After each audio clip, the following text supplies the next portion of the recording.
vamos falar do Brasil. O principal.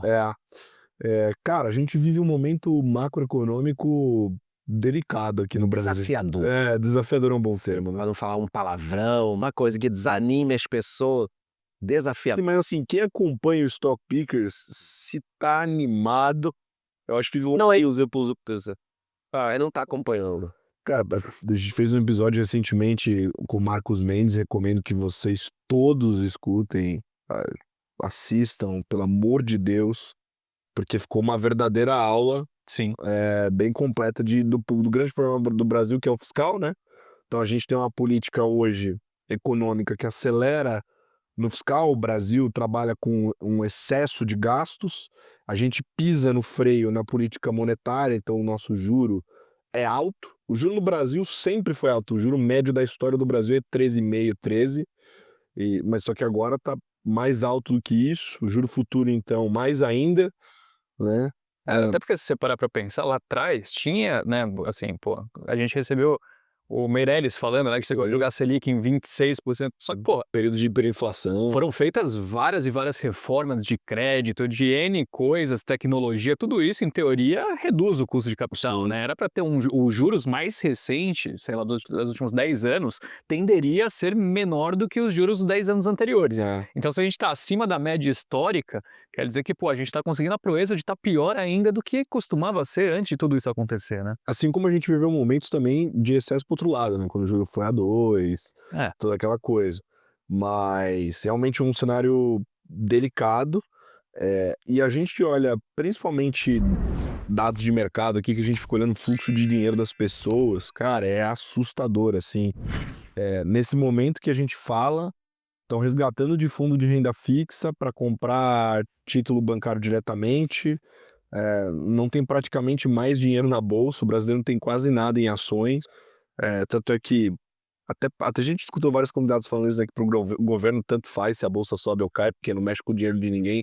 Diferença no que acontece, pô, os Estados Unidos cai presidente. O caso fica mais rico ou mais pobre quando cai esse negócio, ou sobe, né? Aqui não, aqui não muda nada, as pessoas continuam andando normalmente na rua, tá tudo certo, né?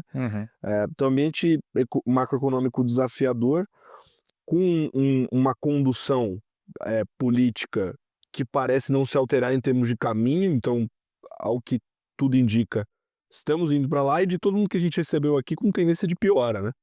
Porque até bastidores, dois grandes nomes aí que eu descobri conversas em off aqui, né, falaram um negócio interessante aí, que eu até compartilhando com você também de primeira mão, mas eles comentaram o seguinte, né, que a gente entrou num ambiente curioso, porque diferente do que aconteceu em 2002, por exemplo, o que a gente tem hoje é o seguinte, aparece lá um dado de piora de aprovação no governo, que todo mundo vê, que o mercado comemora hoje, né, a bolsa sobe, o dólar cai, né? Só que essa piora gera como se fosse um álibi para o governo Gasta mais. fazer mais, porque o mercado está vibrando. Então é como se criasse uma cortina. Então piora, fica melhor, só que aí piora de novo. Então fica uma dinâmica curiosa, né? Tanto é que a maior parte dos gestores que a gente conversa aqui não tem nem posição em Brasil hoje. Enfim, essa novelinha toda aqui para dizer, estamos num cenário delicado. Eu queria... Desafiador.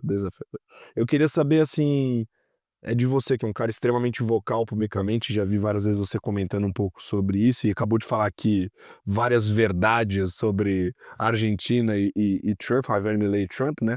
Vamos falar um pouco de Lula, então, né? A condução do governo atual. Como é que você diagnostica, qual é o seu diagnóstico para a condução do governo em relação ao país? Bom, vamos lá. De novo. Eu tenho quase 50 anos, não parece. A gente tá perdendo uma baita chance. Esse é o primeiro ponto que tem que ser falado. Mas não adianta tal. Tá bom, mas eu quero falar. Eu sou convidado aqui e tal.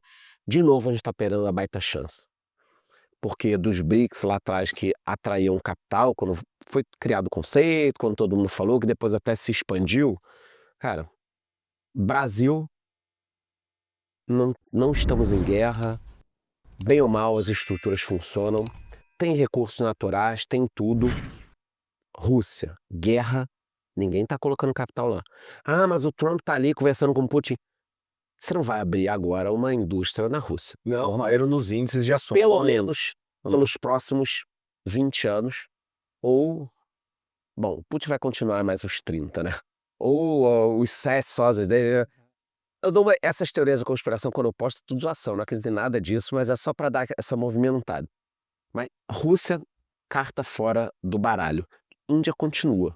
Muito bem, obrigado. Aliás, a própria Apple, que agora anunciou 500 bi de investimento nos Estados Unidos, estava levando parte da produção de iPhone para a Índia. O resto, cara, África do Sul, quase guerra civil. Os outros países que poderiam ter investimento também, dentro ou fora, a China, depois do Covid, também ninguém está confiante de investir. O Oriente Médio, você vai botar dinheiro agora na Turquia para capital produtivo? Não vai colocar. Então, para a liquidez toda mundial que aconteceu depois do Covid, cara, o Brasil estava no momento perfeito. No momento, assim, tudo certo. E, de novo, a gente está desperdiçando uma grande chance. Então, antes de dar minha opinião aqui do que vai acontecer, ou do que pode, eu não sei o quê, o maior lamento é a gente não estar entendendo esse momento como país, porque tem muito dinheiro no mundo. Caso o juro americano comece a cair, vai ter mais dinheiro no mundo ainda. Aí o Brasil tem tudo que o capital precisa. Gente demais, estrutura enorme, um mundo de necessidades. Então você pega, por exemplo, vocês falaram, o juro é elevado no Brasil. Eu sei, o juro é elevado há muito tempo. Mas o que a gente está fazendo de forma estrutural para não ter o juro elevado? Por exemplo, toda vez que o combustível sobe, a gente toma na cabeça na inflação. Todos os países são assim, não. Tudo bem que todos os países são assim. Mas o Brasil tem 70% de transporte rodoviário. É tudo nas costas do diesel. A gente não tem transporte direito de passageiro em trem rápido, que nem a China e outros países. É tudo avião. Então, subiu um pouquinho o petróleo, porrada. Por que nos últimos 20 anos a gente não construiu uma estrutura diferente de transporte para que quando o petróleo subisse, a gente não sofresse tanto com a inflação? Quer dizer, estruturalmente, o Brasil é feito para ter um juro elevado. Não teve nenhum governo ou governos que trabalharam para o seguinte, olha, a gente vai ficar 10 anos construindo ou trabalhando para que nos próximos 10 o juro caia. O cara pensa só no Sim, no pé de meia. o governo dele, né? O resultado do dia seguinte. No governo dele. Não faz sentido, isso naturalmente para eles. A situação do Brasil, na minha opinião, a gente perdeu. A oportunidade está ok e pronto. Sobre popularidade, eu concordo totalmente, seja sincero. A cada pesquisa que o Lula cai, todo o mercado já pensa, puta, vai querer botar mais dinheiro. Vai ser o PED 62, vai ser o Vale Gás, e aí vai ter dinheiro pro gás, mas o cara não tem dinheiro pra comida, mas o Lula tá dando o Vale Gás, ninguém faz a conta. E voltando à história da Argentina, o cidadão comum acha bacana, tá ganhando gás. Ele tá ganhando gás, tá ganhando alguma coisa, e a conta ela vai ficando tão grande que a inflação sobe e o juro sobe. Mas o cidadão comum é impossível ele fazer essa conta. E, na verdade, o próprio governo do PT, nesses últimos 20 e poucos anos, comandos, botar o Fernando Henrique para trás, então mais tempo ainda, ele trabalha a educação para o cara não ter esse tipo de educação. A coisa de uns 2 ou 3 anos, você vai ter uma discussão, será que deveria ter ou não educação financeira nos colégios? E vários políticos, não precisa disso. Pô, tem muita coisa para ver antes da educação financeira. Eu falo, claro, porque isso poderia ser o grande estopim poder resolver o problema das finanças no Brasil. Então, eu acho que no momento o Brasil está perdendo uma baita oportunidade. A cada queda de popularidade do Lula é como se fosse um rolo, né? Uma bola de neve, né? Porque a popularidade ele cai, ele gasta mais dinheiro, a inflação sobe mais o juro, os alimentos sobem, e aí ele gasta mais e não vai ter fim, porque é só isso que ele sabe fazer. E um outro ponto que a gente precisa colocar é que quando o Lula entrou, ele estava acostumado com os governos anteriores. Ciclo de commodity, mundo totalmente diferente.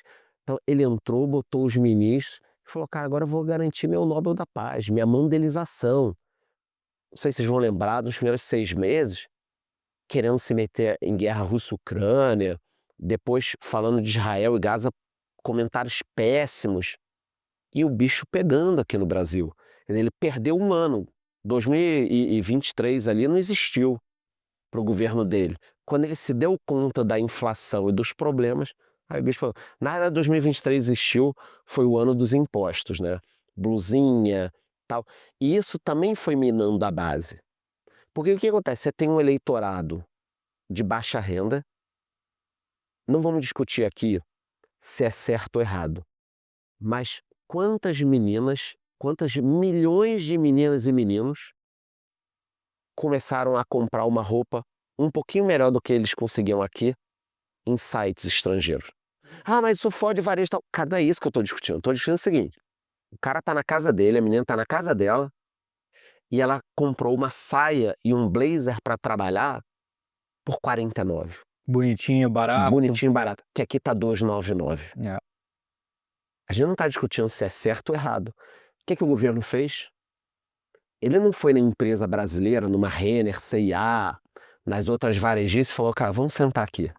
Como é que a gente baixa o preço disso? Eu quero vestir o pessoal melhor. Como é que a gente baixa o preço disso? Ah, pô, meu problema é a legislação trabalhista, são os aluguéis. Pô, precisa... Não. Ele falou o seguinte, eu vou aumentar o preço de quem compra fora. Baita ideia, né? Aí agora quem tinha só condições de comprar fora não consegue. E aqui dentro não dá, porque não tem competitividade. Ótimo, que bom.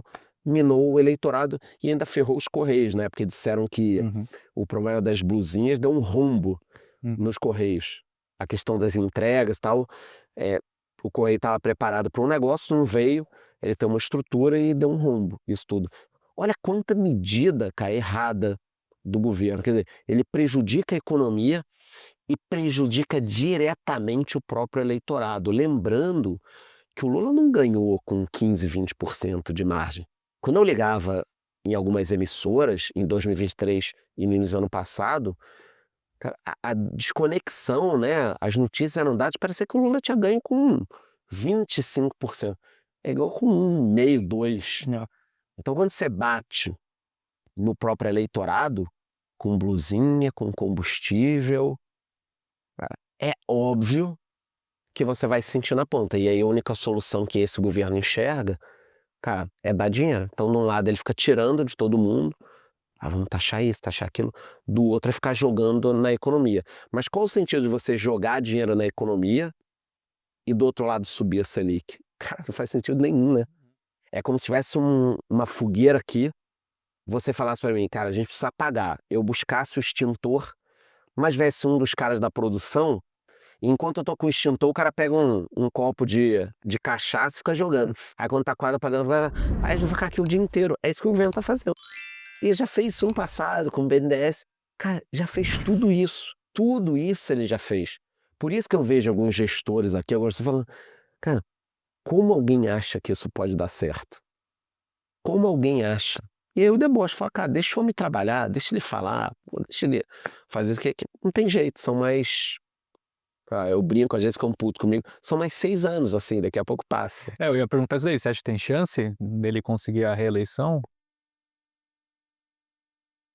Putz, as pesquisas de hoje indicam que não, mas pela minha idade, tudo que eu já vi, o Lula se recuperou do mensalão, em que a popularidade dele caiu muito, só que naquele momento você não tinha essa abertura para que todo mundo falasse. Então eu nem me lembro como era exatamente aquele momento de redes sociais versus TV, mas eu me lembro que a TV tinha uma dominância muito grande sobre as informações. Agora não é mais assim. Então isso pode pesar. Entendeu? Mas chance sempre tem. A gente sabe que estatisticamente, historicamente, quem tem a máquina pública consegue a reeleição em qualquer lugar do mundo, né? Perfeito. Eu acho que tem alguns agravantes nesse momento atual, que pelo incrível que pareça, apesar o escândalo do mensalão, se você parar para pensar assim, pô, foi tirando o que a gente teve da Lava Jato, foi atroz. né, o memorável, assim, desse século. E a taxa de desaprovação dele naquele momento era menor do que a atual. A atual é pior do que agora, do que naquela época. Mas acho que por causa das redes sociais. Com certeza. Imagina se tivesse redes sociais ali no início dos anos 2000. Sem dúvida, sem dúvida. E, além disso, ele tá com um nível de desaprovação atual maior do que o Bolsonaro estava naqueles momentos horríveis da pandemia, que aí já tinha esse negócio da rede social, né? Então, o cenário tá muito difícil. Mas eu queria te perguntar, Charles, como que faz daí para quem quer ganhar dinheiro, conseguir surfar o que talvez seja essa grande mudança, mas se não tiver essa grande mudança adiante, o cenário futuro é péssimo, né? Então a gente está aqui num ambiente meio binário, ou uma melhora substancial, ou, de fato, me controlar para não falar o que eu realmente estou pensando, mas... E o número de celulares é todo desafiador. Como que se investe num momento assim aqui no Brasil? Eu acho que você vai investir, por exemplo, não é nenhuma recomendação, mas quando a gente pega a renda fixa, tá a favor a estatística, né? Quando você pega um IPCA mais 7, 7,5, quase 8, é um negócio que não dá para desprezar. Volto a falar, não é recomendação, cada um precisa saber do seu perfil de risco. Eu, por exemplo, gosto e estou acumulando, estou no negativo. Eu estava com B50, né? Comprando B50. E estou pegando, estou comprando todo mês. Quanto tempo de calor? 1 ano, 2 anos, 3 anos? Até 2050? É difícil falar, mas estatisticamente, e eu não acredito que o Brasil vai acabar. A gente tem 2 cenários. Ou o Brasil vai acabar, a economia vai virar um negócio assim, Venezuela, ou as coisas vão melhorar. Eu não acredito agora no momento de Venezuela. O pior cenário possível, na minha opinião, teria sido uma vitória do Biden. Seria o pior cenário possível para o Brasil. Então, olha como é importante a situação global, né? Sim. Eu não acho que o Brasil vai acabar. O cenário de entrar um cara moderado em 2026 no Brasil, a gente está falando de um destravamento de valor muito grande que pode acontecer, né? Muito grande. Porque tá tudo parado. E com juro elevado, qual o sentido de você conseguir ganhar no pré aí 15% ao ano? 15, 12. Você pegar agora e abrir uma franquia. Vou vender chocolate. Tá, quanto você vai tirar no ano? 7, 8, 11.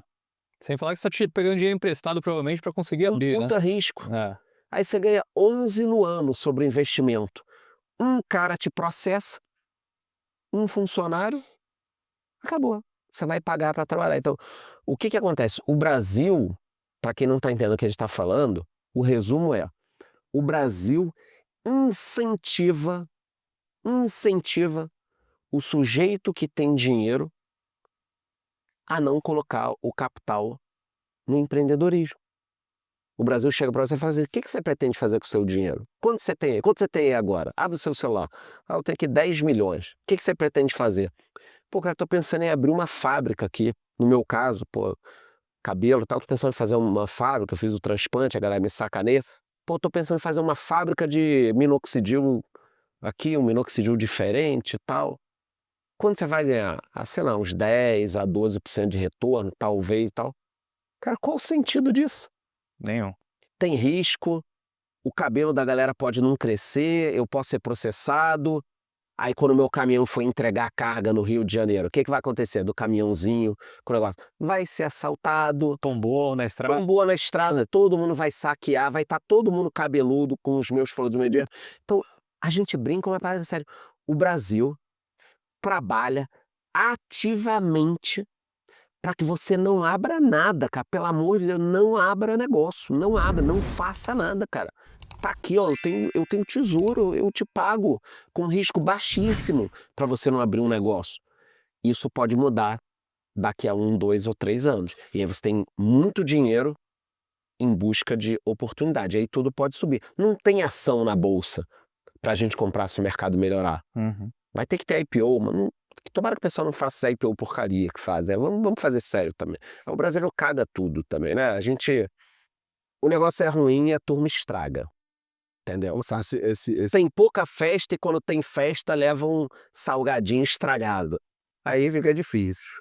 Cara, mas só para aprofundar isso, dar mais visão pra turma também, porque assim, quando a gente comenta sobre esse negócio, o primeiro exemplo que você deu foi um exemplo onde a pessoa tem 10 milhões de reais para investir num negócio, que não é a realidade comum, né? Normalmente o empreendedor não tem o caixa, não tem o dinheiro, ele precisa se alavancar, precisa se capitalizar, ou para fundar, ou seja, o cara tá com uma planilha na mão, ou para crescer o negócio, né? E agora eu sou banqueiro, né, amigão? E aí eu vejo as operações lá, né? E a gente leva para comitê e tudo mais, que é o ponto que eu queria entrar. Não é a taxa de juros spot. Ou seja, não é porque a Selic tá 13, 14 só, que é o que piora a coisa. O ROI da operação, para eu emprestar o dinheiro, precisa ser altíssimo para justificar, porque dependendo do banco, dependendo da instituição, você capta dinheiro a 100% CDI, ou seja, você capta o dinheiro a Selic. Então você precisa remunerar o seu dinheiro acima claro. para justificar o seu empréstimo. Então, o ROI da sua operação tem que ser 20, 30, sei lá quantos por cento para justificar você emprestar o dinheiro. Imagina quanto que tem que dar a operação de quem pegou o dinheiro. Sim. Para pagar o Mas peraí, foi nesse mercado que eu trabalhei quase 15 anos, em algumas empresas. O brasileiro hoje, a Selic é abracadabra, é pirlim-pim-pim. Isso eu falo muito no meu canal. Para o empresário pequeno ou médio, quem consegue dinheiro Selic, CDI mais 2 ao ano, isso aí é Vale, Bradesco. Ah, você é uma empresa grande. O cara lá da fábrica em Santa Catarina que faz camisa, na hora que ele vai descontar os boletos 30, 60 e 90 no banco, na cooperativa de crédito, ou na Factoring, ou no FDIC, ou no agiota, e muitas vezes ele vai trabalhar com todos, porque você não consegue em um lugar só que vai adquirir todo o seu risco, vai ter às vezes 15 empresas trabalhando. O sujeito da empresa comum, ele está pagando 30, 35 ao ano de juro. Não existe essa Selic. Não adianta você chegar no banco e falar, eu queria dinheiro para comprar uma máquina, eu queria pagar minha folha, eu queria antecipar recebíveis para pagar minha folha. Eu tô vendo aqui no meu celular, eu tô vendo no Google, imagina que eu chego lá no Bradesco, no Itaú, na Sicredi, sei lá, chego para você e falo, olha, eu quero pagar minha folha aqui. E eu tenho meus cartões de crédito, tudo para antecipar contigo. Eu tô vendo no Google, eu tô vendo no UOL, que a taxa de juros é 12. Sabe o que o cara do banco vai falar? Então pega o dinheiro no UOL, porra. Que não é 12, aqui é 25. Essa é a realidade do empresário brasileiro. Então, ainda tem isso que as pessoas não sabem. O juro é X, o juro para você pegar é, cara, X mais 10 ao ano. Por aí. Por aí. É isso. Então ainda tem esse ponto da realidade dos empresários. Se tiver algum empresário aí, coloca nos comentários a taxa aí. Quanto é que é? Você pegar um dinheiro no FDIC, descontar seus recebíveis lá no site. Isso, sei dizer que quando você olha, por exemplo, no mercado americano, tem estrutura de capital para todos os estágios da empresa. Ou seja, desde o cara ter um negócio só na planilha, e aí todo estágio de maturação tem, tipo, fundo de investimento dedicado para alocar dinheiro nesse estágio de maturação da empresa. Não, smart money. O cara te empresta o dinheiro e fala, e você tá precisando de uma ajuda? É isso. Aqui o cara te empresta o dinheiro e fala, olha, cara, se vira aí pra pagar. Se não... Eu preciso também, eu tô ferrado aqui também. Se não pagar, você vai entrar numa linha aqui